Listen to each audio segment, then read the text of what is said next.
Hello all and welcome to your skills training videos. In this video, we will be talking about wise mind. Wise mind refers to a state of mind where you are the wisest and you make the most effective decisions. In this week, we want you to learn how to recognize wise mind and how to enter this state on your own even when you're feeling upset. So before we learn more about wise mind, let's learn how to distinguish two other states of mind which we usually find ourselves in. So the first one is the emotional mind and the other one is the reasonable mind. The emotional mind is a state of mind where your emotions control your thoughts and your behaviors. And when you're in your emotional mind, your emotions tend to dictate your actions without having any control over your long-term goals. So for example, if you're angry and in an emotional mind, you may end up engaging in an argumentative behavior, or you may shout at somebody without thinking about what are its repercussions in the long run. And when you're sad, you might end up staying in bed all day, you may not take care of your responsibilities or do the things that are more meaningful to you. And in turn again, you may tend to avoid or ignore what are your own life goals.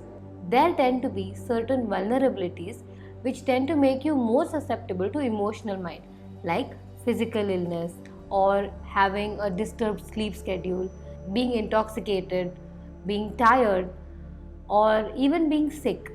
On the other hand, reasonable mind is a state of mind where most of your thoughts and actions are governed by logic and facts.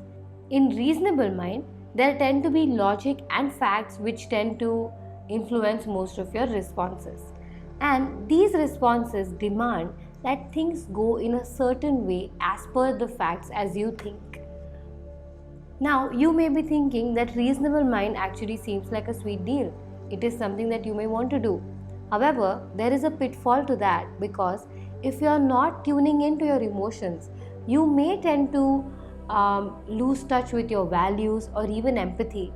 And when operating purely from a reasonable mind and purely from cold hard facts, you may not be able to understand what the other people are feeling around you, or you may not be able to help other people. This brings us to the concept of wise mind, which is nothing but an integration of both of these minds brought together, wherein you check in to the logic and facts, at the same time tune in to emotional and sensitive experiences.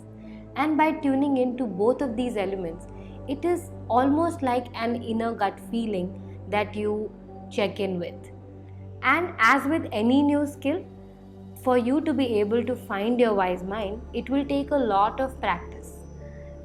So after this video, I would recommend you to look at the handout, look at the different practices that are available, and pick a practice that you like the most and try and see if that works out for you. And if it doesn't, there are 6 more practices which you can try out.